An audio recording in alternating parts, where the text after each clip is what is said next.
Wow, this is nice. What? I mean, whoever did this must be really talented. Wow. Sorry, we're rolling. Sorry. Frederick, you did that.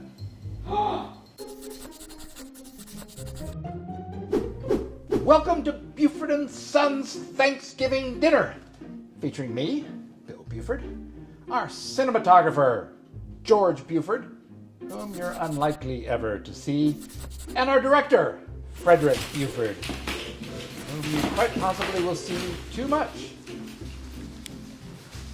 Do they even make Thanksgiving in France? No. And that's the trick.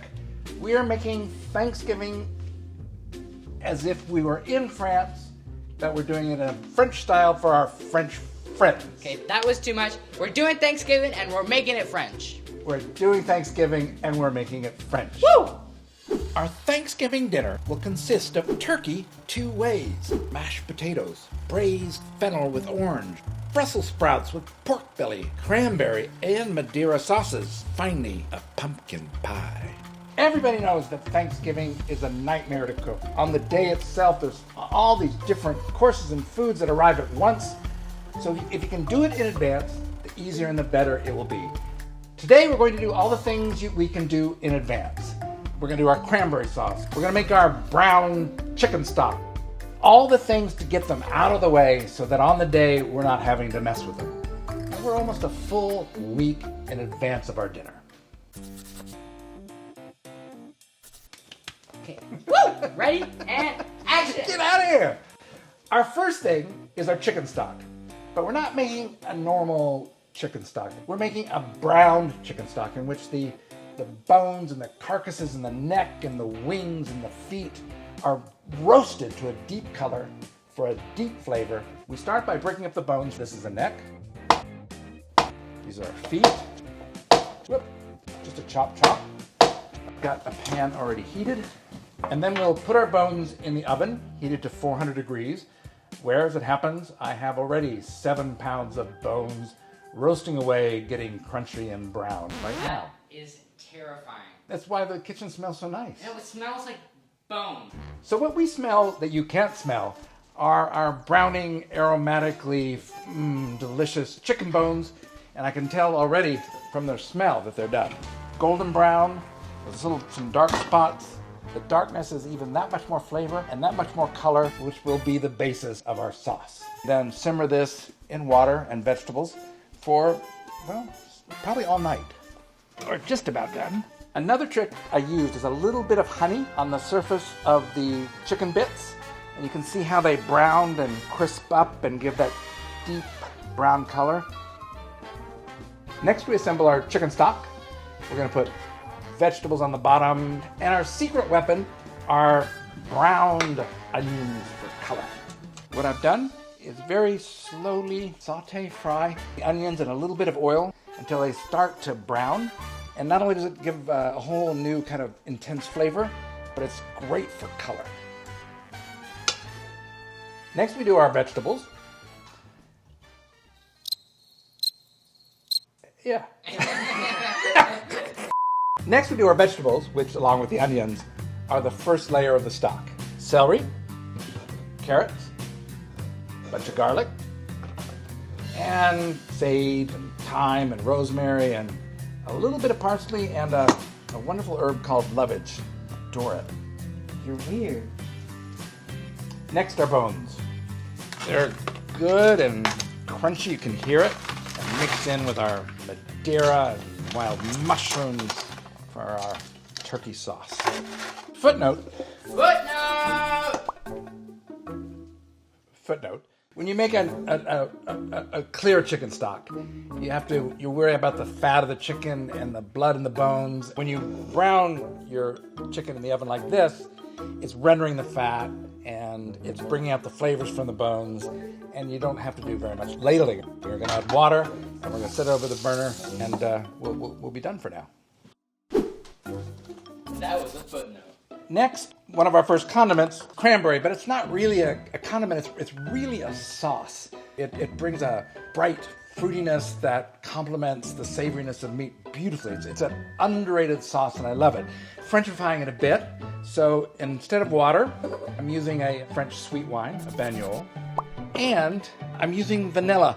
If there are two dominant flavors in the French kitchen, one in the savory kitchen is shallots. Shallots are like the taste of France. But in the pastry kitchen, it's vanilla.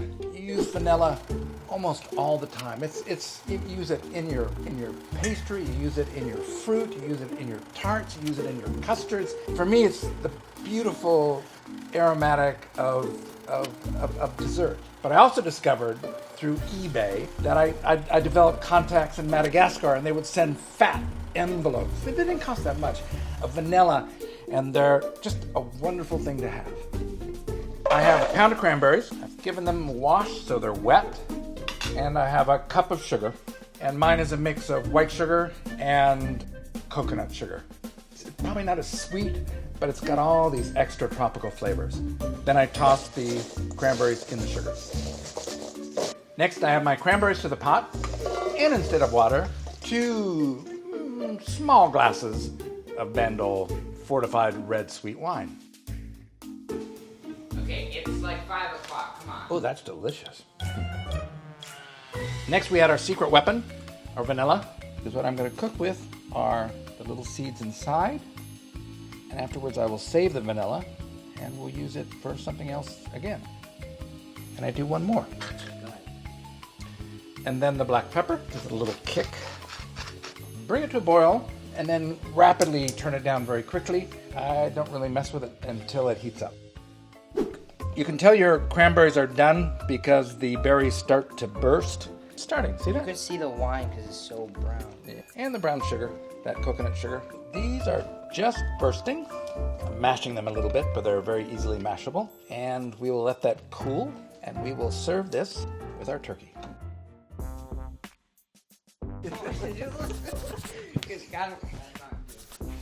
Welcome to day 2 of our Thanksgiving preparation, the night before. Basically everything we can do tonight so we don't have to do it tomorrow. We're making breadcrumbs, homemade breadcrumbs, which are currently right now in the oven. We are going to braise our fennel. We are going to be cooking our pumpkin for our pumpkin pie, a French pumpkin. It's pumpkin pie. Pork, we're going to cut up some poitrine. And we'll roll out our pastry for our pies. And the big event is our turkey. Don't touch the chicken like that. It's a turkey. We start with our fennel. We're cooking 3 for a family of 4. We boil them first until they're just tender in the middle. Next are breadcrumbs. So the idea is you take a week's bits of bread, you cut them up, you break them up, you put them in the oven until they're toasty, and crunch them up. You've got your breadcrumbs, but they're all in different kinds of shapes and different textures. It makes the breadcrumbs fun. Next, we do our pork belly. This will be for our Brussels sprouts, called poitrine in French. It's called pancetta in Italian. There's not a big difference between them. Both are delicious. I do it into little long logs. Do them into what I hope are perfectly shaped little cubes. Heating up a little bit of olive oil in our small saute pan. Then we add our pork belly to it. You don't want to leave it too long. You want to check it because it will cook much faster that way. Next, a quick check of our fennel. I use a pastry needle to poke through. When it slides through smoothly, that's when you know you're done. We will let this cool. Then we will braise it tomorrow. This is our pancetta. I think for our purposes, they're good. I think these are going to be good enough to break up. Ooh, they're hot. Okay. I went to the market today thinking, all right, I have some pumpkins, but do I have a really tasty one? And I went to the pumpkin lady who had every conceivable kind of pumpkin. Evidently, this pumpkin is French. Have you ever heard a more thrilling pumpkin story? The question is, how do you cut this? We'll find out. It's not going to be pretty, but... You're teaching people. You're supposed to be the good one. I'm just happy to get into it. Oh, that's more Halloween than It looks so gothic. Despite this being called rouge vif, it looks not so rouge at all. Yeah, my sons, my loving sons. take out the Halloween spidery innards. This is different from the normal pumpkins. It's French. Blame it on the French. Now we put our French pumpkin, a very large French pumpkin, into what now looks like a very small pan. We're putting these in the oven at 350. And I don't know how long it's going to take. Maybe even an hour and a half. We'll find out. The grand reveal of the turkey. No! Stop! You dented the turkey. Plastic bag fell out. Oh, the innards. Thank you, Frederick. Our turkey. Normal Thanksgiving turkey. Conventionally roasted. Wings tucked into the side. Breast often gets a little dry. The legs pretty delicious, or the legs are not delicious and the breast is perfect. We're going to take the breast off and make a roast out of the breast, and we're going to take the legs off and braise them, so we'll be having turkey 2 ways. But first we have to take it apart. Take out anything in the inside, and the first thing I would do is remove the wishbone. True. There we go. That was disgusting! That was so gross. It was just like half an hour of you grunting and then the slimy, like, bloody chicken. Turkey, it's the same thing. We all know it. We remove the wings. You spot the joint. Very simple. Voila. Voila. We remove the legs. I'm giving ourselves lots of skin on the breast. Just a little bit of meat there. The leg. Finally, we remove the breast. Cutting right into reach the bone, just starting to elevate a bit, and we go to the other side. And we're just about off the breastbone, and we can pull it off. And tomorrow, I'm gonna fill it with wild mushrooms, and we're gonna serve this with a truffle Madeira sauce. Now we're at the final stage of our breadcrumbs. We roasted them and they're chunky. Put the breadcrumbs in our Italy brown bag. I just realized that the method doesn't work unless you have 2 Italy brown paper bags, so that and you knew that I was going to say that. Thank you. Completely unprofessional. Frederick. And you put the one bag in the other so that you don't have breadcrumbs all over your kitchen. This is ridiculous. I probably should get a food processor. Gently roll. Hey, stop. What are you doing? I mean, What are you doing? I just happen to have this massive rolling pin. Do me the honor. You let me. Frederick, please. I've been waiting for someone just like you. Oh, stop.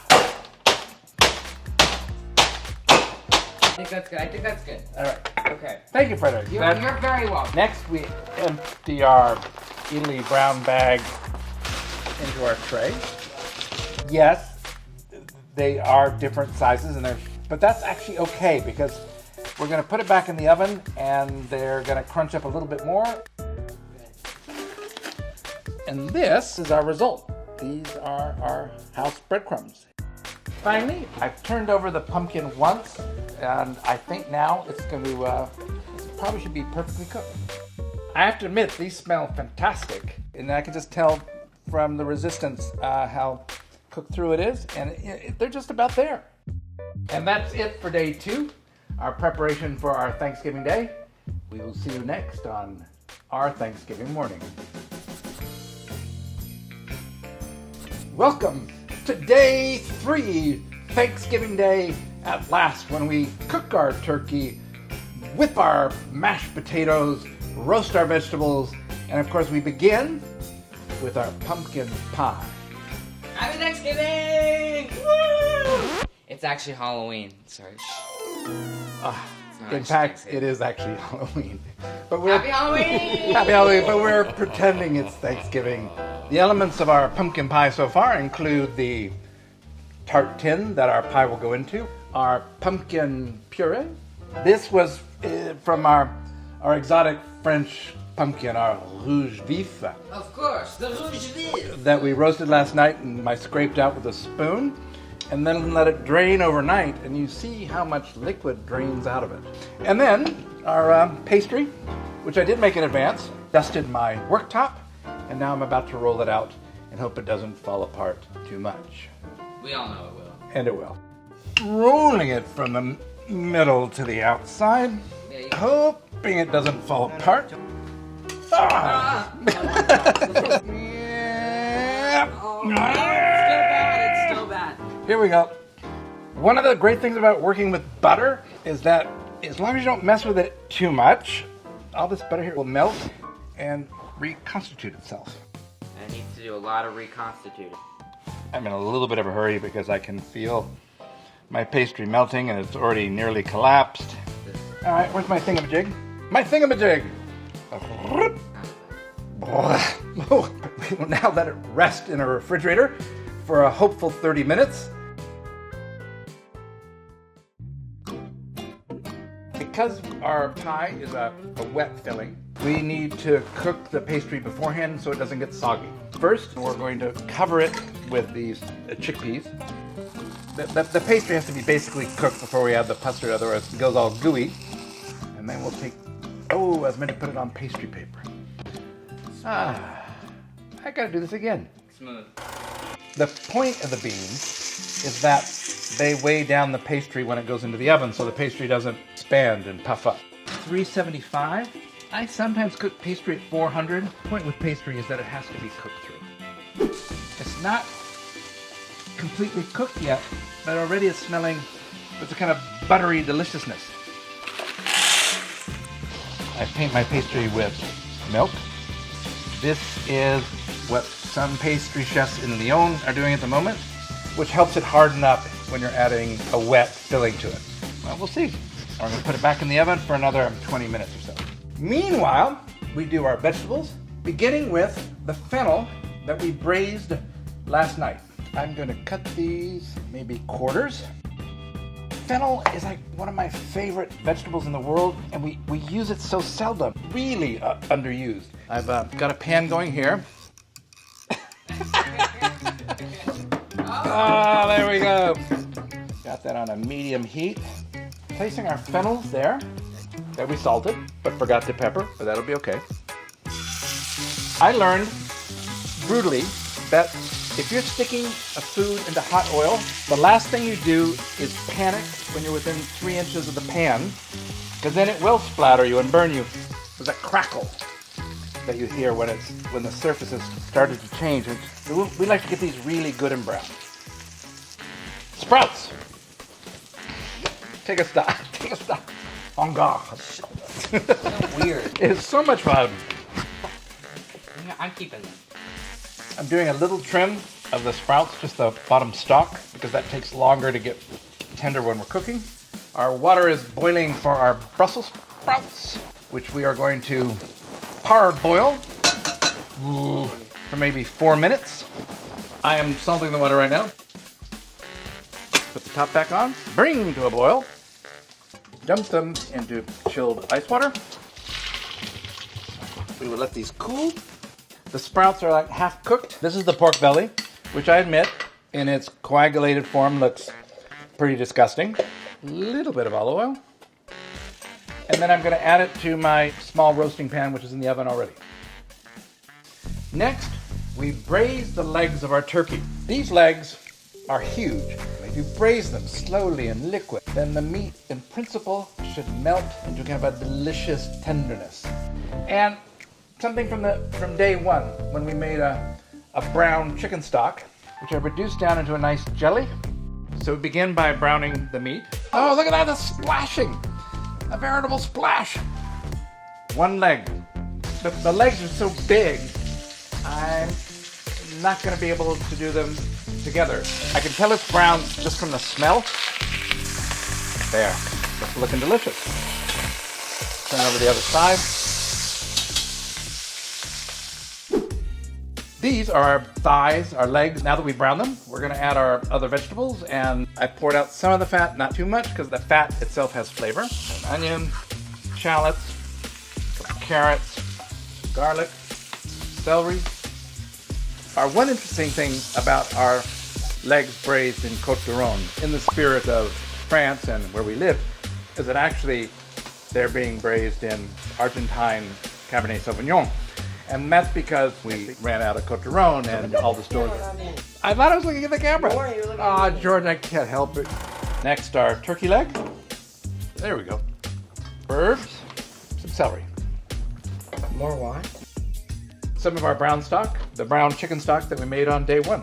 Oh. No, it looks delicious. And it's gonna reduce down. It's gonna get the flavor of the thighs. It looks a little dry though. I think it needs a little more wine. This is an expensive bottle of wine that I bought for my tastings. You're putting this in your soup?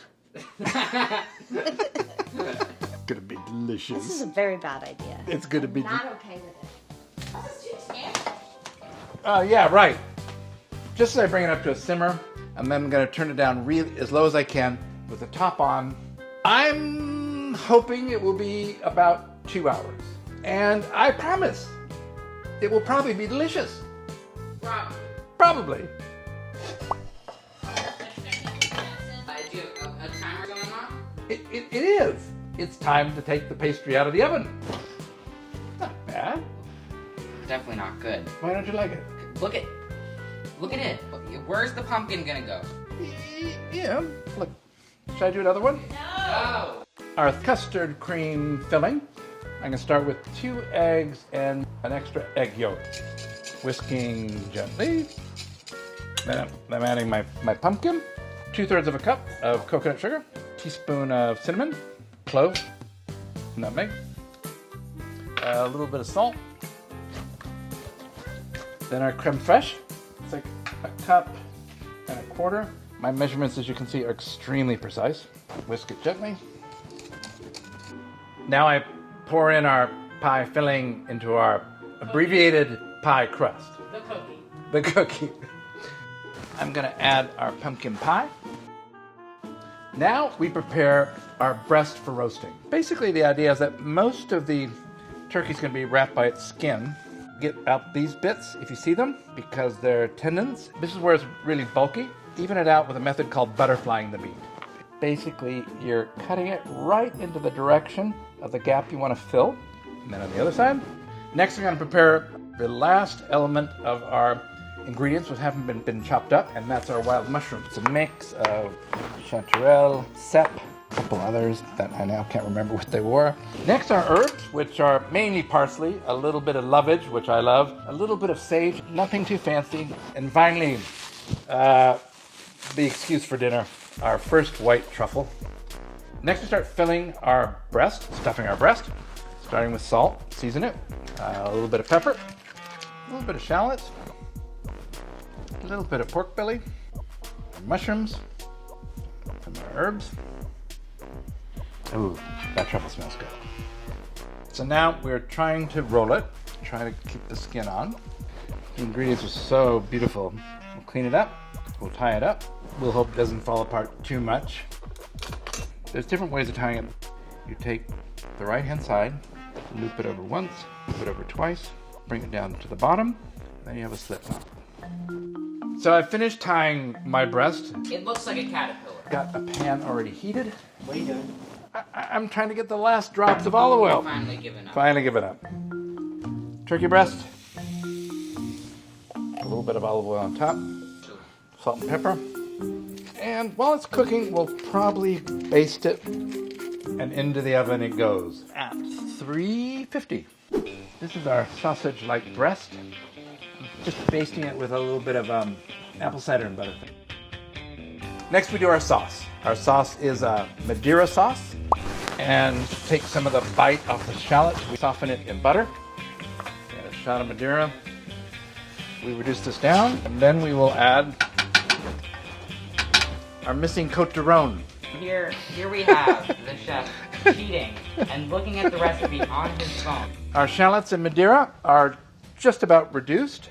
And then I'm going to add approximately a half bottle of red wine. That's a lot. The amount of alcohol in this dish, this is crazy.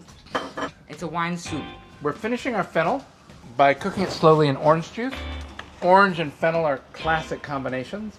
Both remind me of Southern Europe. And we're going to let that orange juice reduce down. I'm going to add some butter.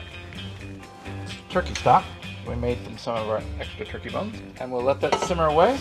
Everything will be done at exactly the same time. For the past 1 hour and 30 minutes, Our red wine, with a little bit of stock and some Madeira, has been reducing down to almost a syrup. And now we're going to add some of that jelly brown chicken stock to it. Sewer jello. And we're going to let that cook down a little bit more. Then we're going to finish it. All of this is symptomatic of a Thanksgiving meal in which everything is starting to come together at the same time. So we've got turkey legs are finishing, our turkey breast is finishing, and then our mashed potatoes. I've not started yet. Have not started yet, but this is what makes for Thanksgiving challenging, Stressful.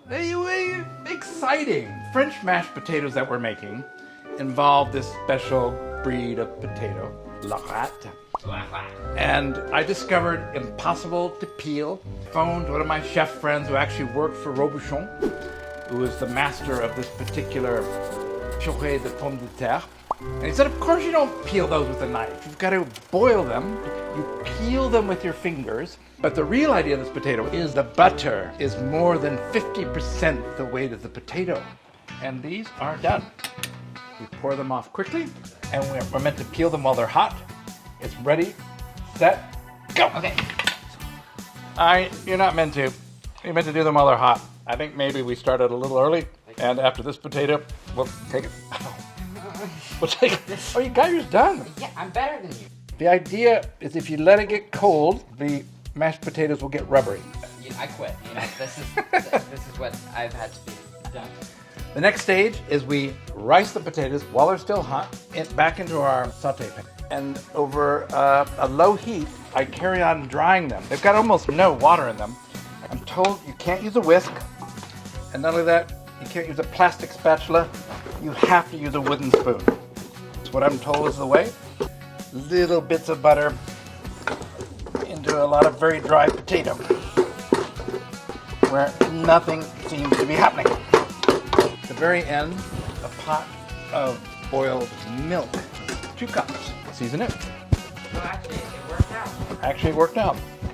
So we finished. So now the thing is to assemble. It's messy, but it's going to look really beautiful. Now, I hope it's cooked. Little filling. It looks like an accident. Ooh, brilliant. Lovely. Man, this is so extravagant. Yeah, it's extravagant. But it's the pandemic. Just 'cause I'm parents, Thanksgiving. You just gonna stare like that? Wait, am I supposed to talk? Jessica, what should we drink with our Thanksgiving dinner? There's only one wine to drink with a French-themed Thanksgiving dinner. Beaujolais. Perfect with all kinds of food. It's fruity enough to go with the cranberry sauce. It's acid enough to lift your palate after rich mashed potatoes and turkey and sauce. It's light so you don't get bored drinking it. Very much our favorite French go-to table wine, and everyone should be able to find a nice Beaujolais. This is a cru Beaujolais, but you can get any Beaujolais and it will be delicious on Thanksgiving. Family, welcome to the Thanksgiving dinner. I wasn't sure I was going to finish really any of it, but I mean, it's you guys know it's 11:30, but we have finished. So should we eat? and then Yes! George to join us. George. I don't know if we want George to join We us. do. Oh, we have a baguette. Petit baguette. I bet Yeah. you baguette. Where did you get a baguette? Can you Why are you face it facing it towards that me, way? please?